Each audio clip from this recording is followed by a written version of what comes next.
The engine of Thomas's truck hummed to a stop in the driveway of their new home in a quiet Seattle suburb. He glanced at the dashboard clock, 3:17 p.m., and then at the unfamiliar street bathed in the soft glow of a September afternoon. This was it, their fresh start. After years of city noise and stress, Thomas and Laura had chosen this tree-lined neighborhood to build a life together.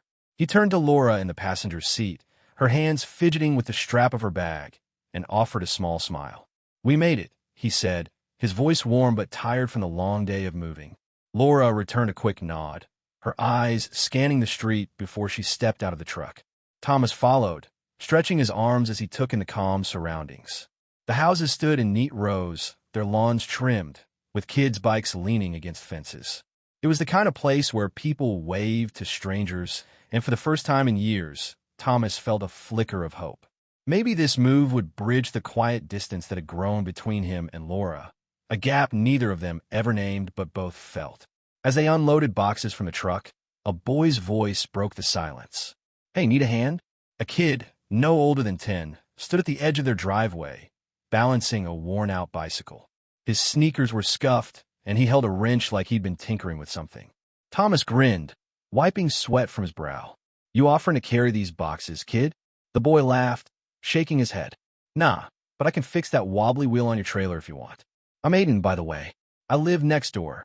His confidence was infectious, and Thomas couldn't help but like him. "Thomas," he said, extending a hand, which Aiden shook with surprising firmness for a kid his age. "And this is my wife, Laura." Laura waved from the porch, already halfway through sorting a box of kitchen supplies. "Let's see your skills, Aiden." Aiden crouched by the trailer, spinning the wheel and tightening a loose bolt with practiced ease. Thomas watched, impressed. "You're good at this. Who taught you?" "My dad," Aiden said, not looking up.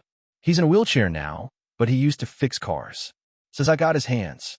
There was pride in his voice, but also a hint of something heavier, like a story he wasn't ready to share.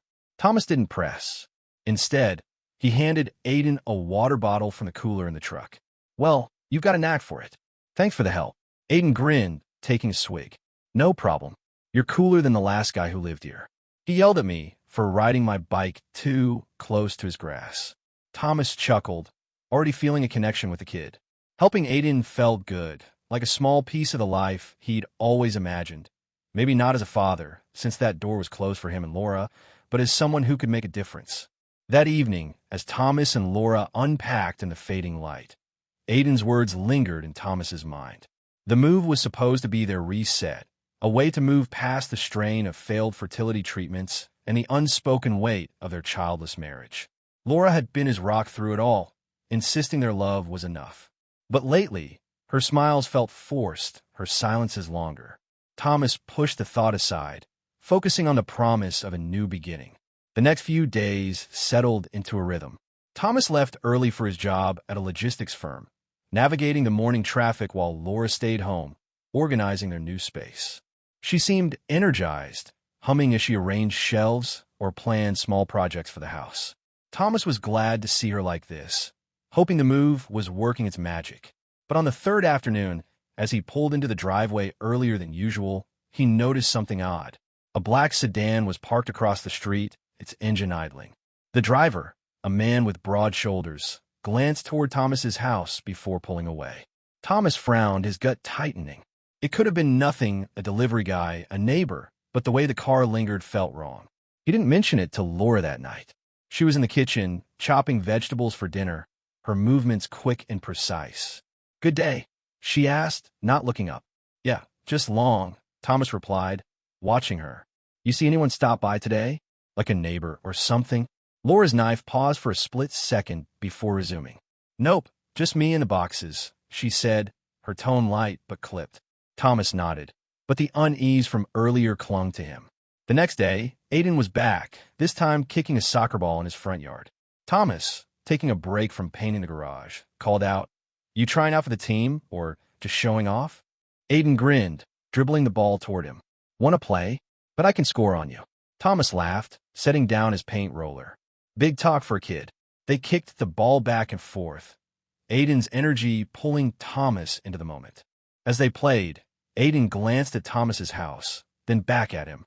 "Hey, You know, the guy who comes by when you're gone. Thomas froze, the ball rolling past him. What guy? Aiden shrugged, scuffing his shoe against the grass. Dunno. Some dude. I saw him go in your house yesterday.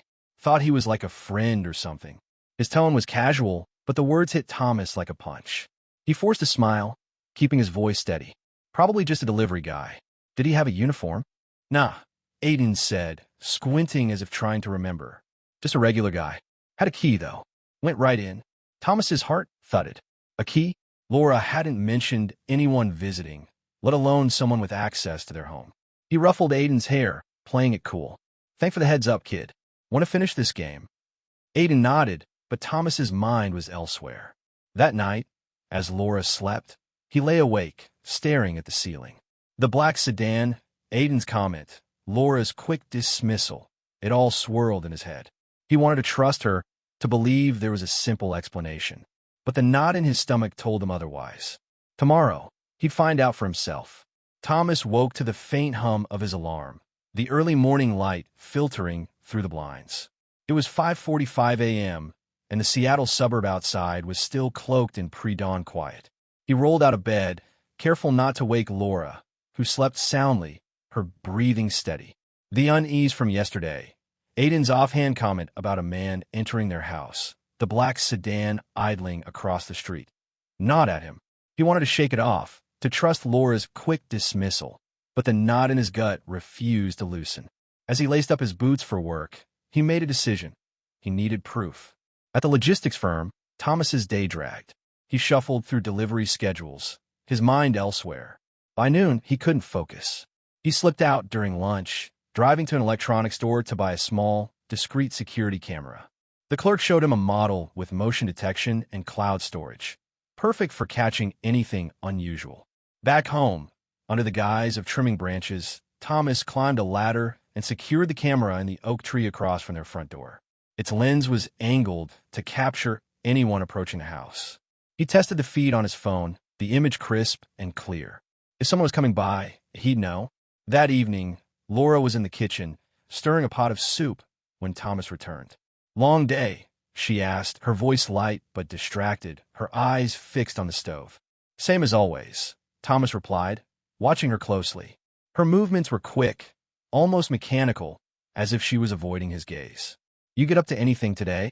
Just errands, she said, turning to grab a spoon. Groceries, mostly. Her answer was too smooth, too practiced. Thomas nodded, keeping his expression neutral, but his mind raced. He thought about asking her outright about the man Aiden saw, but something held him back. If she was hiding something, he needed to see it for himself. The next morning, as Thomas left for work, he checked the camera app on his phone. The feed was live, showing the empty porch and quiet street. He drove off, but the weight of suspicion followed him. At the office, he kept his phone close, refreshing the app every hour. Nothing, just the occasional neighbor passing by or a delivery truck rolling through. By the third day, he started to wonder if Aiden had been mistaken. Kids could exaggerate, right? Maybe it was a one-time thing, a repairman Laura forgot to mention. But on the fourth day, everything changed. Thomas was eating a sandwich at his desk when his phone buzzed with a motion alert. He opened the app, heart thudding, and watched the live feed. A man, tall, broad-shouldered, with a purposeful stride, walked up to the front door. He glanced left and right, as if checking for watchers, then pulled a key from his pocket and let himself in. Thomas's sandwich dropped to the desk, forgotten. The man didn't knock, didn't ring the bell. He moved like he belonged there. The timestamp read 10:23 a.m. Laura was home. Thomas's fingers tightened around his phone. He rewound the footage, pausing to study the man. No uniform, no toolbox, nothing to suggest he was there for a job. He stayed inside for 2 hours, leaving at 12:31 p.m., his steps casual as he slipped the key back into his pocket and walked off. Thomas's chest burned, a mix of anger and disbelief. Who was this guy, and why did he have a key to their house? That evening, Thomas sat in his truck in the driveway, replaying the footage. His hands shook as he watched the man enter again in slow motion. He wanted to storm inside and confront Laura, but he needed more than a video. He needed answers. Steeling himself, he walked into the house. Laura was on the couch, scrolling through her phone, a glass of wine in her hand. Hey, she said, glancing up with a faint smile. "You're late." "Got held up," Thomas said, his voice tighter than he intended. He sat across from her, searching for the right words. "Laura, has anyone been by the house lately? Like, someone I should know about?" Her smile faltered just for a second before she recovered. "What do you mean? Like a neighbor?" Her tone was casual, but her fingers tightened around her phone. Thomas leaned forward, keeping his voice even. "Not a neighbor. Someone else. Maybe a friend of yours." He watched her closely, catching the slight twitch in her jaw. "No one's been here," she said, setting her phone down a little too quickly. "Just me getting things sorted." "Why do you ask?" Thomas hesitated. He could tell her about the camera, the footage, but something stopped him. If she was lying, she'd cover her tracks. "Just curious," he said, forcing a shrug. Aiden mentioned seeing someone around. Thought it might be important. Laura laughed, but it sounded hollow. "That kid's got an imagination. Probably saw the mailman or something." She stood, grabbing her wine glass. "I'm heading to bed. You coming?" "In a bit," Thomas said, his eyes lingering on her as she walked away. Her quick dismissal, the way she avoided his gaze, it only deepened his suspicion. He pulled out his phone and opened the camera app again, saving the footage to a secure folder. Tomorrow, he'd dig deeper. The next day, Thomas took a different approach. He remembered Laura mentioning her old friend Emily, someone she'd known since college. If anyone knew about Laura's past, it would be her. During his lunch break, he found Emily's number in his contacts and sent a text. *K Emily. Got a minute to talk? It's about Laura. His phone rang almost immediately. "Thomas, what's going on?" Emily's voice was warm, but edged with concern. "Is Laura okay?" "She's fine," Thomas said, pacing the office parking lot. "I just need to ask you something. Does Laura have any family around here? Like a cousin or brother she might have mentioned?" Emily paused, and Thomas's pulse quickened. "No family that I know of," she said slowly. "Her parents passed when she was young, and she was an only child." "What?" Thomas's stomach dropped. She mentioned a cousin, Mike, who's been stopping by. Said he's going through a rough patch. He kept his tone neutral, but his grip on the phone tightened. "Mike," Emily's voice sharpened. "Thomas, Laura doesn't have a cousin named Mike. But she did date a guy named Mike years ago. Before you. He was trouble, got mixed up in some bad stuff, and went to prison. I thought he was out of her life for good." The words hit Thomas like a freight train. Prison. An ex. Not a cousin. He thanked Emily, promising to keep her posted, and hung up. His mind raced, piecing it together. The man in the footage wasn't family. He was Laura's past, walking into their present. But why was she letting him in? What was she hiding? That night, Thomas didn't confront her. Instead, he watched. Laura was quieter than usual, checking her phone every few minutes. When he asked about her day, her answers were short, her eyes darting away. The camera footage burned in his mind, but he needed more than a hunch. He needed to know why this man was in their house, and what Laura was keeping from him. As he lay awake, the silence of the suburb felt heavier, like it was holding its breath, waiting for the truth to break free. Thomas sat in his truck outside the logistics firm, the engine idling as he stared at his phone. Emily's words from yesterday echoed in his mind. Laura doesn't have a cousin named Mike. He was trouble, went to prison. The security camera footage he'd saved confirmed it. A man, Mike, entering his house with a key, staying for hours while Thomas was at work. Laura's lie about a cousin stung, but the deeper cut was why she'd kept it from him. Was it guilt? Loyalty to an old flame? Or something worse? He needed to know more before confronting her, and he knew exactly where to start. He opened his laptop and searched for Mike's name, cross-referencing it with Washington State prison records. Public databases were spotty, but after an hour of digging, he found a Michael Tanner, released 6 months ago after serving 8 years for fraud and theft. The grainy mugshot matched the man in the footage. Same broad shoulders, same sharp jawline. Thomas's stomach churned. This wasn't just Laura's ex. He was a criminal with a history. What was he doing in their house? Thomas decided to follow Mike. If he was showing up regularly, there had to be a pattern. That afternoon, he left work early, claiming a personal errand, and parked a block away from home, his truck hidden behind a row of evergreens. At 10:15 a.m., right on cue, the black sedan pulled up. Mike stepped out, scanned the street, and let himself into the house. Thomas gripped the steering wheel, resisting the urge to barge in. Instead, he waited. 2 hours later, Mike emerged, carrying a small duffel bag. He drove off, and Thomas followed at a distance, his pulse racing. Mike's car wound through Seattle's suburbs, eventually stopping at a rundown auto shop on the edge of town. Thomas parked across the street, watching as Mike handed the bag to a man in a leather jacket. The exchange was quick, too quick for a casual chat. Thomas snapped photos with his phone, zooming in on the bag. It looked heavy, its contents unclear. Was it money? Documents? Whatever it was, it didn't belong in his house. Back home, Thomas reviewed the new camera footage. Mike had come and gone again that morning, and Laura's car was in the driveway the whole time. She wasn't just letting him in. She was there involved. Thomas's mind spun with possibilities. Was she helping Mike with something illegal? Or was it personal, a rekindled spark from her past? The betrayal burned, but he needed to stay sharp. Confronting her now would only get half-truths. He needed leverage. That evening, Thomas called Aiden's father, Dan, the neighbor in the wheelchair who'd become a friend over the past weeks. Dan was a former mechanic, sharp and observant despite his gruff demeanor. Thomas invited himself over, bringing a six-pack as an excuse. They sat on Dan's porch, the evening air cool and quiet. After some small talk, Thomas leaned in. Dan, you ever notice anything odd around my place? Aiden mentioned seeing someone around. Dan took a slow sip of his beer, his eyes narrowing. Yeah, I've seen a car, a black sedan, older model. Guy comes by a couple times a week when you're at work. Thought he was a friend of Laura's. He paused, studying Thomas. You didn't know? Thomas shook his head, keeping his voice steady. Laura said he's a cousin, but I'm not so sure. You ever get a good look at him? Not close, but he moves like he's got something to hide. Always checking over his shoulder. Dan set his bottle down. You want my advice? Trust your gut. People don't sneak around for no reason. Thomas nodded, the words sinking in. He thanked Dan and headed home, his resolve hardening. He couldn't ignore this anymore, but he also couldn't rush in blindly. If Mike was trouble, Laura's involvement, whatever it was, put them both at risk.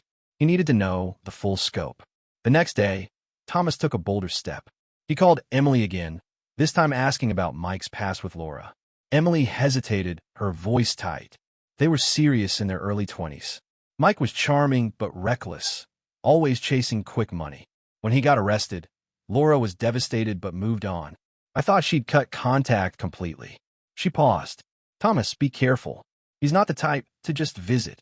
Her warning sent a chill through him. That night, Thomas watched Laura closely.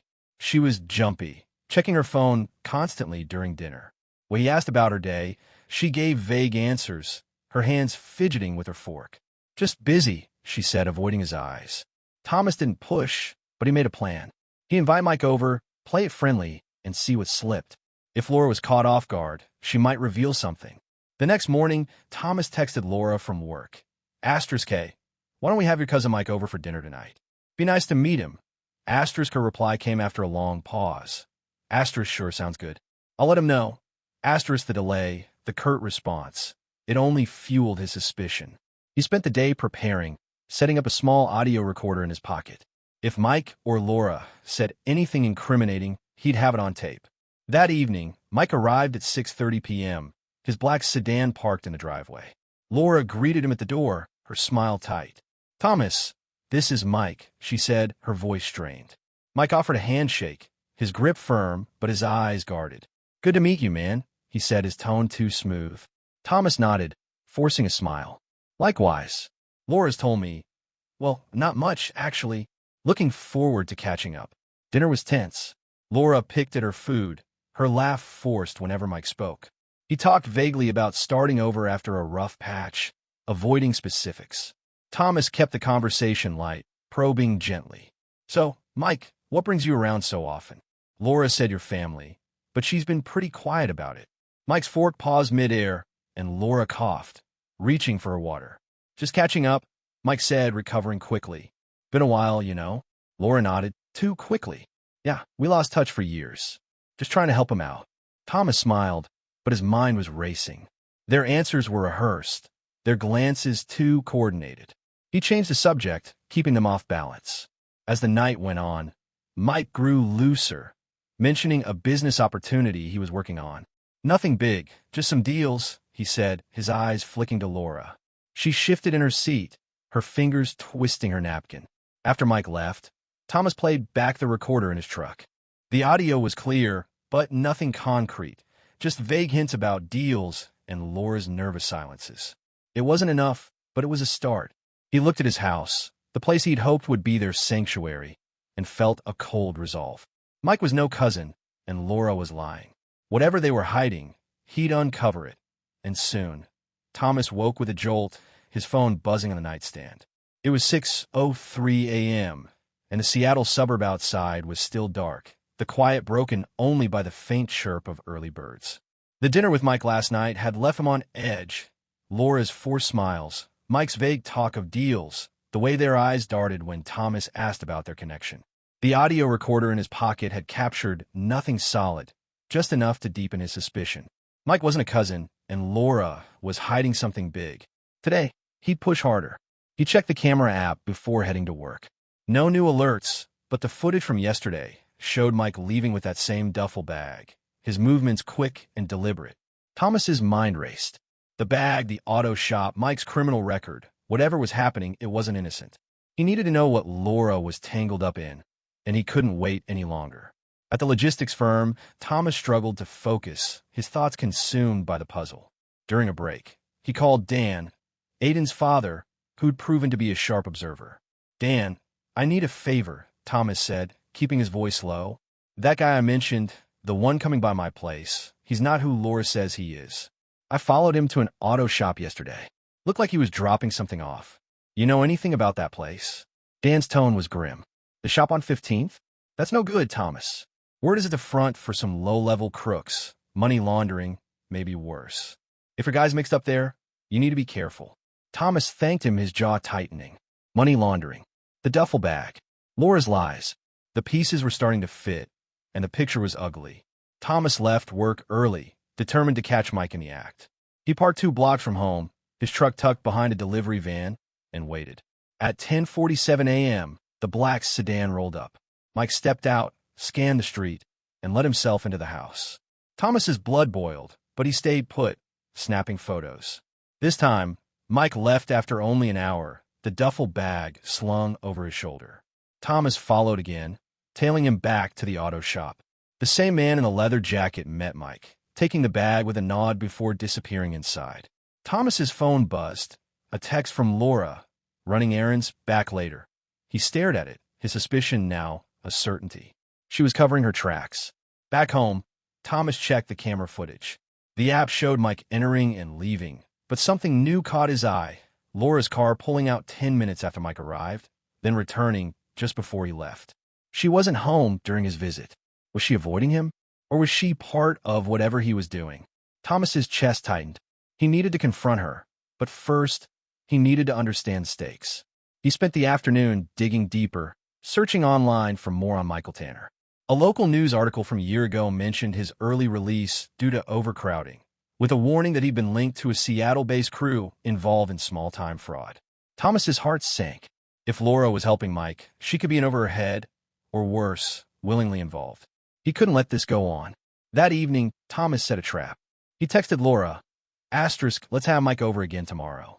I want to get to know him better. *, her reply was quick this time. Okay, I'll ask him. Too quick, Thomas thought. She was trying to keep up the act. He called Emily one last time, needing to close the loop. Emily, I need the truth, he said, his voice steady but urgent. Was Laura ever involved in Mike's schemes back when they dated? Emily sighed. Not directly, but Mike had a hold over her. She covered for him once, lied to a cop about where he was. She felt trapped, said he'd guilt her into helping. I thought she was done with him when he went to prison. Thomas thanked her, his mind reeling. Laura's past was catching up, and he was caught in the middle. The next evening, Mike arrived for dinner, his sedan pulling in at 6:15 p.m. Laura greeted him, her hands fidgeting as she introduced him again. Mike's just passing through, she said, her voice tight. Thomas nodded, his recorder on, hidden in his pocket. They sat down to eat, the air thick with tension. Thomas kept the conversation light at first, asking about Mike's plans. So, you said you're working on some deals, Thomas said, cutting into his steak. What kind? Mike shrugged, his tone casual but guarded. Just some side gigs, you know? Trying to get back on my feet. Laura jumped in too fast. He's looking into real estate. Small stuff. Her words sounded rehearsed, and Thomas caught the glance she shot Mike. He pressed further. keeping his tone friendly. Real estate, huh? That takes cash. You got investors or something? Mike's eyes flicked to Laura, a split-second tell. Something like that, he said, taking a sip of water. Just keeping it low-key for now. Thomas leaned back, his mind racing. The duffel bag, the auto shop, the lies, it was all connected. He decided to push the envelope. Funny thing, he said, setting down his fork. I was at that auto shop on 15th the other day. Saw some interesting exchanges. You ever been there, Mike? The room went still. Laura's fork clattered against her plate, and Mike's jaw tightened. Don't know what you're talking about, Mike said, his voice flat. Laura laughed, a nervous edge to it. Thomas, why will Mike go to some random shop? But her eyes betrayed her, wide with panic. Thomas kept his gaze on Mike. Just curious. Looked like a busy place. He let the words hang, watching Mike's reaction. The man shifted in his seat, his cool facade slipping. You asked a lot of questions, Thomas, Mike said, forcing a smile. Maybe you should mind your own business. Laura stood abruptly. I'll get dessert, she said, her voice shaking as she hurried to the kitchen. Thomas's recorder was still running, catching every word. He knew he'd struck a nerve. After dinner, Mike left quickly, muttering about a late appointment. Laura busied herself clearing the table, avoiding Thomas's eyes. Alone in his truck, Thomas played back the recording. Mike's defensive tone, Laura's nervous interruptions. It was damning, but not enough. He needed proof of what they were doing. The next morning, he called a contact at the police department, an old friend from high school. Hey, Greg, I need a favor, Thomas said, keeping his voice low. Can you look into someone for me? Michael Tanner, recently out of prison. I think he's up to something at my house. Greg promised to check and call back. That afternoon, he did. Thomas, your guy's on our radar. He's linked to a crew running cash through that auto shop. Nothing solid yet, but we're watching. If he's at your place, keep your distance and let us know what you see. Thomas hung up, his resolve stealing. He'd invite Mike over one more time, but this time, he'd be ready to end it. Thomas leaned against his truck, the cool morning air of the Seattle suburb brushing against his skin. It was 7:12 a.m., and the quiet street was just waking up, with joggers and dog walkers starting their routines. His phone buzzed. Greg, his police contact, confirming that Michael Tanner was under active surveillance. The auto shop on 15th was a known front, and Thomas's photos of Mike's duffel bag exchanges had given the police enough to tighten the net. But Thomas wasn't done. Tonight, he'd confront Laura and Mike, not with anger, but with evidence. He'd set one last trap to force the truth into the open. He spent the day at work, his mind sharp despite the weight of what lay ahead. The recorder in his pocket from the last dinner had caught Mike's vague mention of deals and Laura's nervous deflections, but it wasn't enough for a conviction. Thomas needed something undeniable.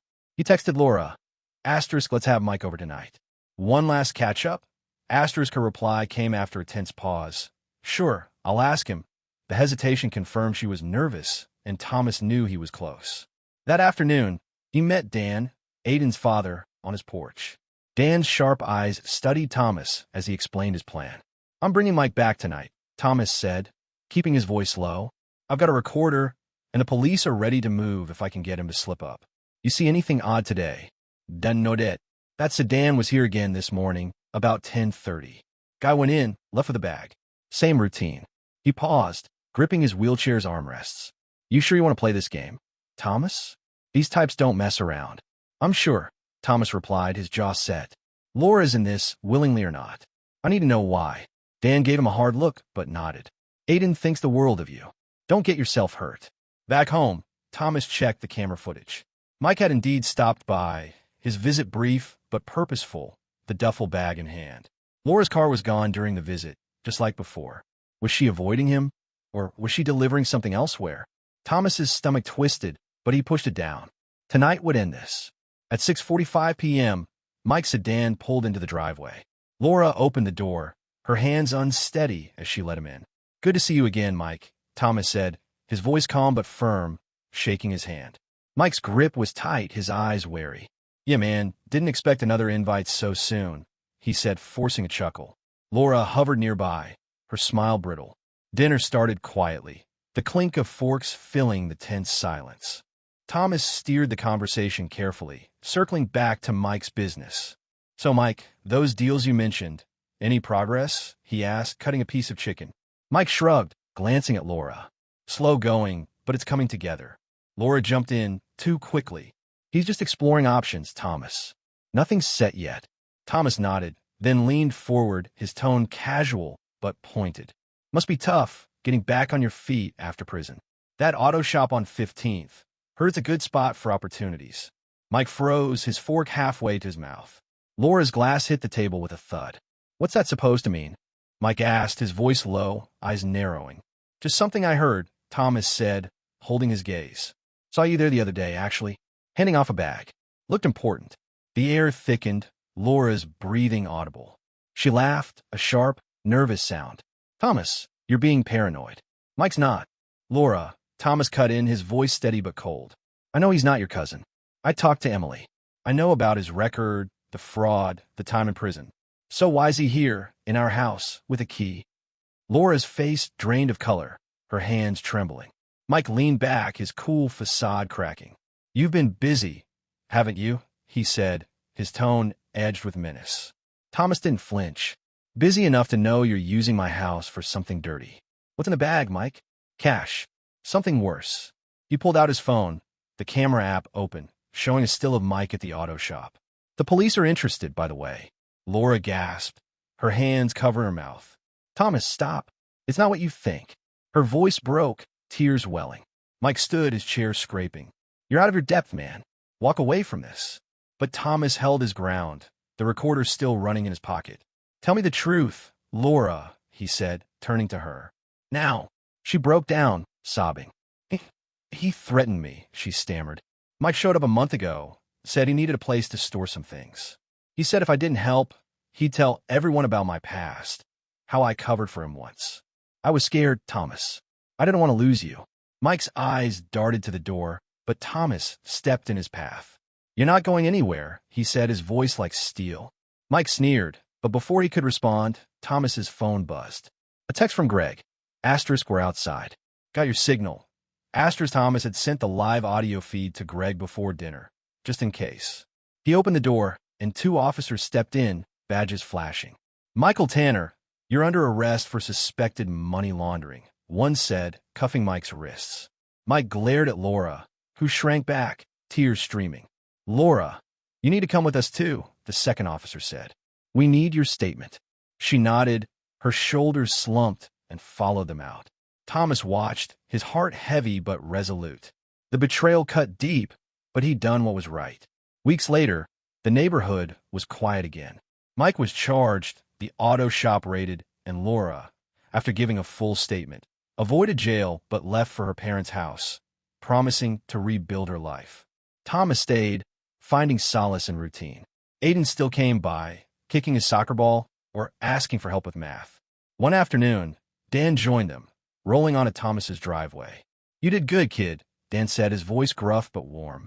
Not many would have kept their head like that. Thomas shrugged, tossing the ball to Aiden. Just wanted the truth. He'd lost Laura, but he'd gained something else. A sense of clarity, a new bond with Aiden and Dan. The house felt like his again, not a sanctuary of lies. As the sun set, casting long shadows across the street, Thomas felt a weight lift. He was free to start over on his terms.